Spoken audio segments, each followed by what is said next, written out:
Professor Hawking, what a great honour, sir. I've waited 3 decades for this. Let's get on with it. You're the boss, Professor. Told me.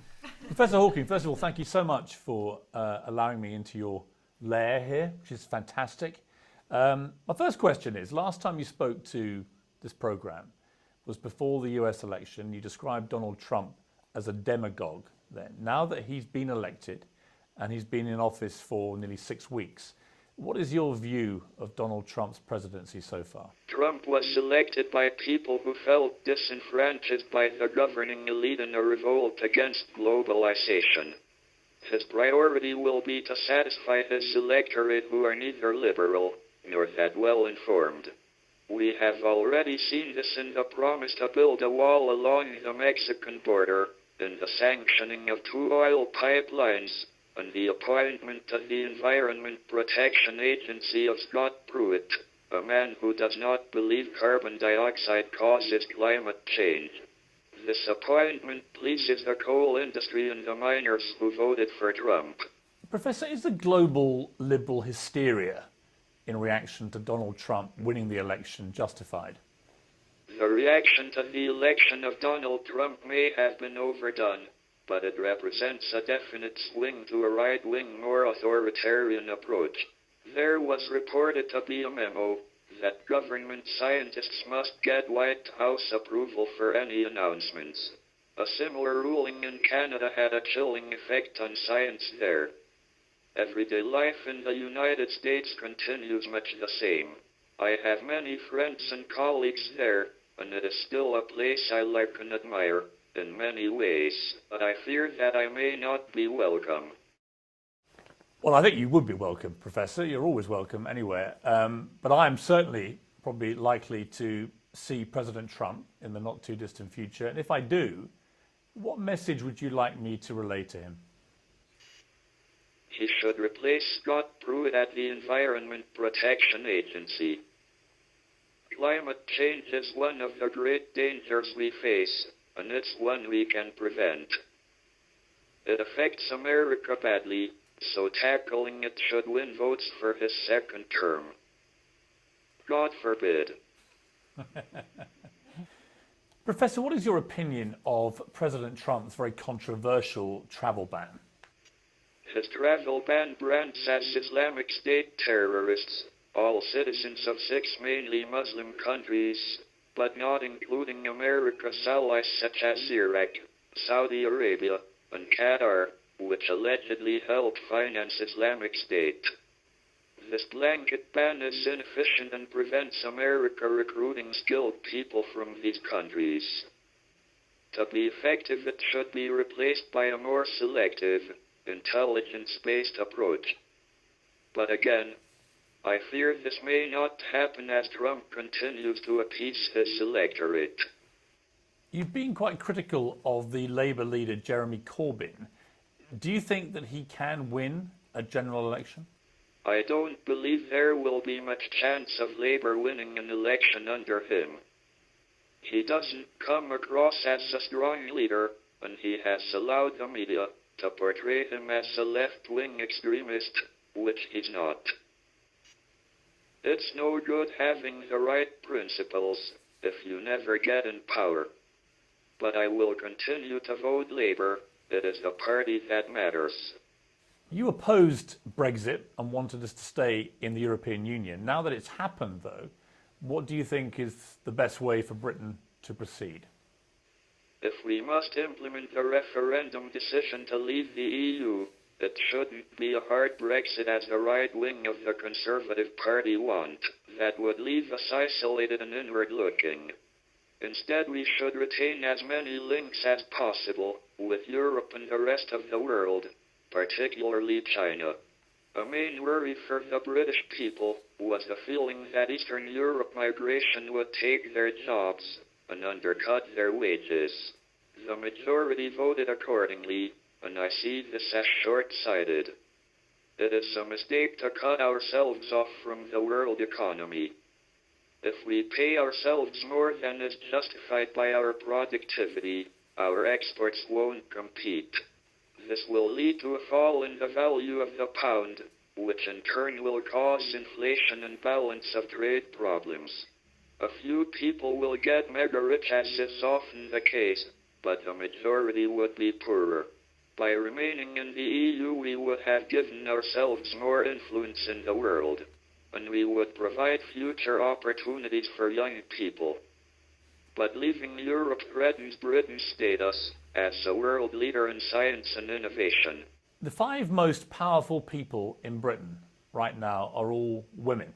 The Queen, the Prime Minister Theresa May, the Scottish First Minister Nicola Sturgeon, the Home Secretary Amber Rudd, and the new Met Police Commander Cressida Dick. Is this the clearest scientific evidence we've had yet of gender equality? It is not scientific proof of gender equality that is required, but general acceptance that women are at least the equals of men, or better. This is coming. If we factor in high-powered women in Europe as well, such as Angela Merkel, it seems we are witnessing a seismic shift for women to exceed to high-level positions in politics and society. But there may still be a gap between those women achieving high public status and those in the private sector. I welcome these signs of women's liberation. Professor, are you a feminist? Yes. I have always supported women's rights. I moved the admission of women to my college, Gonville and Keyes College, Cambridge. The results were wholly good. Robots and technology are replacing humans in increasingly large numbers.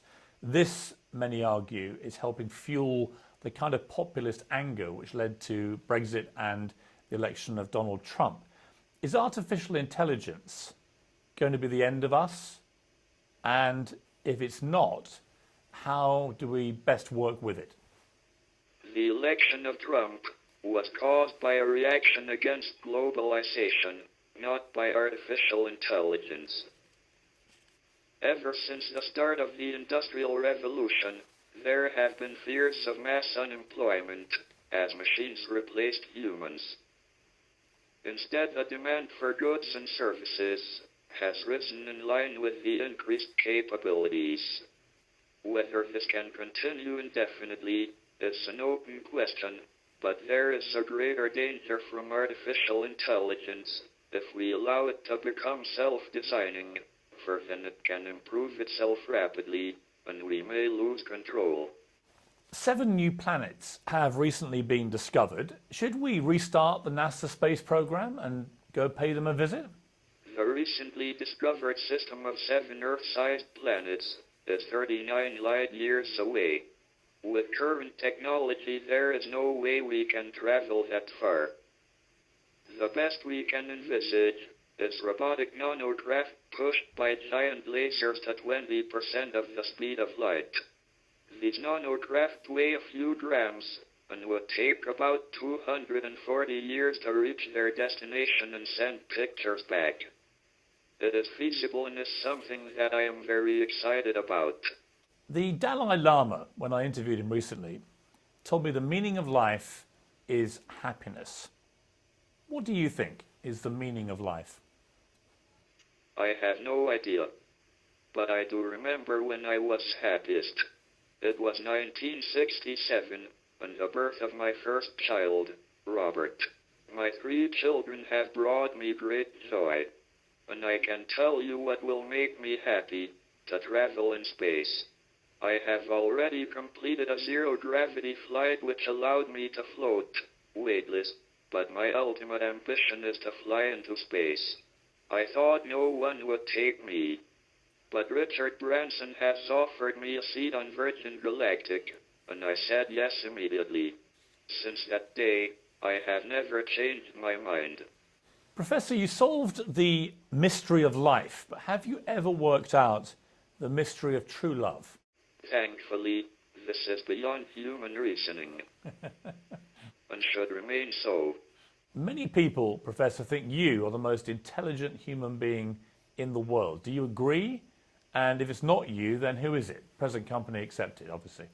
I would never claim this. People who boast about their IQ are losers. If the world was to end tomorrow, what's the last thing you would want to do?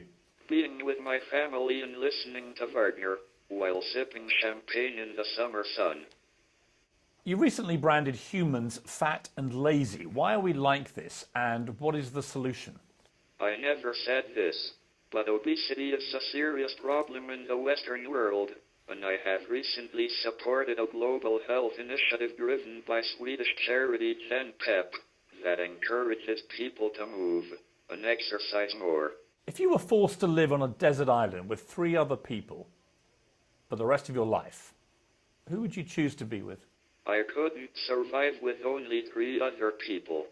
When I went to Tenerife, which is the nearest I have been to a desert island, I had a care team of 8 and a technical assistant. But if I were able-bodied, I would choose Marilyn Monroe, Einstein, and Galileo. Perfect choice. Professor, thank you so much for sparing me so much of your time. It's been a huge honour for me, and I greatly appreciate it. You're welcome.